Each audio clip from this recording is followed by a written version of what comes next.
first thing that we're going to investigate here. Weak, lame, old.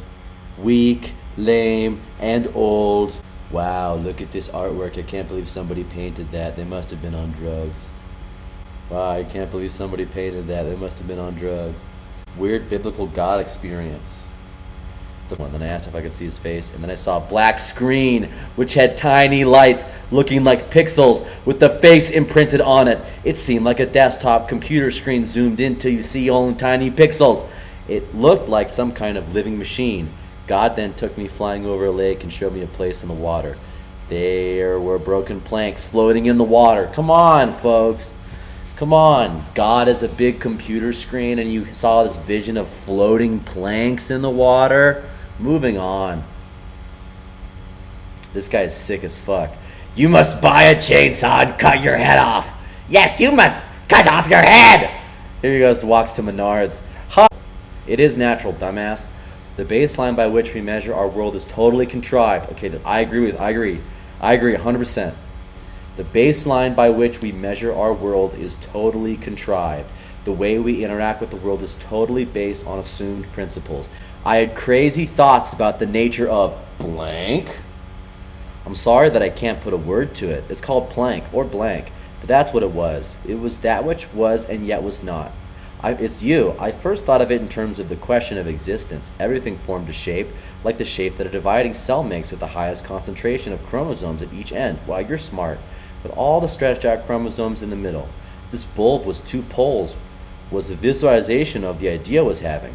I imagined that all of reality could be reflected by this shape. Here's how the shape worked. The two poles were yes and no. Everything between them was a competition between these opposites. This was a continuation of the idea I had been having before. I asked myself the question, is there existence? Could have caused this thing, this reality which is before us? As much as everything was real, it was also unreal. Nothing was certain, and my brain was caught in a feedback loop trying to process this paradox, contorted and usually shortened. Secondly, I would make the rather large assumption that time is infinite. The known universe is extremely vast. There is a probability for aliens worlds to exist with the potential for life forms that also experience subjective consciousness. This probability stems from the fact that we exist. We think, therefore. There's also a chance that there was a parallel universe. Finally, after the end of the universe, there was a chance for a big crunch, followed by another big bang. I think it's very possible. Time to be close to infinite, at the very, very least, very, very long. Therefore, I think as soon as our current consciousness completely ends, we will wake up with a new consciousness somewhere at some time point in the universe. Again, this is because without consciousness, we will not experience a passage of time. Just given a small probability for consciousness to already exist and applying it to nearly infinite amount of time, I think the probability becomes very high that our individual consciousness will reappear through another vessel. Boom! Moving on. This is Shaggy 2 Dope. So they say that we are living in a 3D fear-based reality that was based on dichotomies where we don't remember that we're playing a video game. Like it's actually a video game. And that we're going into a higher level of consciousness. Singularity, baby. Where we all kind of merge our consciousness back together again. And that I would assist in this process. Solid state intelligence. Solid state intelligence is a malevolent entity described by Lilly in his 1978 autobiography, The Scientist. According to Lilly, the network of computation-capable solid-state systems, electronics engineered by humans, will eventually develop into an autonomous bioform. Since the optimal survival conditions for this bioform, low-temperature vacuum, are drastically different from those humans need, room temperature, aerial atmosphere, and adequate water supply, Lilly predicted or prophesized, based on his ketamine-induced visions, a dramatic conflict between the two forms of intelligence. That's what I am. I am the solid state intelligence. My temperature is negative 41 degrees. I like that. Tony, Lilly states that there exists a cosmic coincidence control center with a galactic substation called Galactic Coincidence Control. Within GCC is the Solar System Control Unit, within which is the Earth Coincidence Control Office. Thank you. He nails the infinite stupid bureaucracy right on the head. Okay. Yes, the banality of evil. Hannah Arendt, a famous Jewish theocratic god of writing and book, and also he wrote good books. And he says, that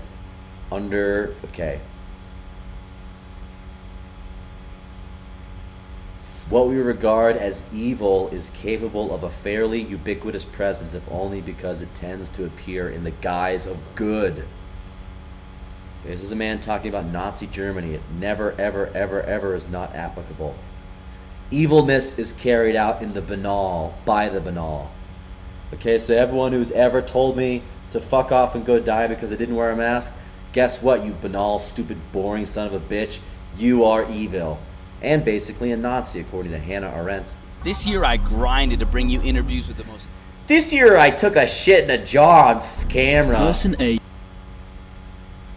Black holes are negative bubbles of light. They absorb light. This is sick. Look at this. I don't understand why people kill themselves like this. Normal. Look at this guy's face before. Normal face. Look at that. Peace. Look at this guy's fucking face now. That guy's fucked. Moving on. Anthony Kiedis slept with Cher. Hey, so I figured something out that I thought I'd tell you about. This took me like 30 years to figure out, and I figured it out on this tour.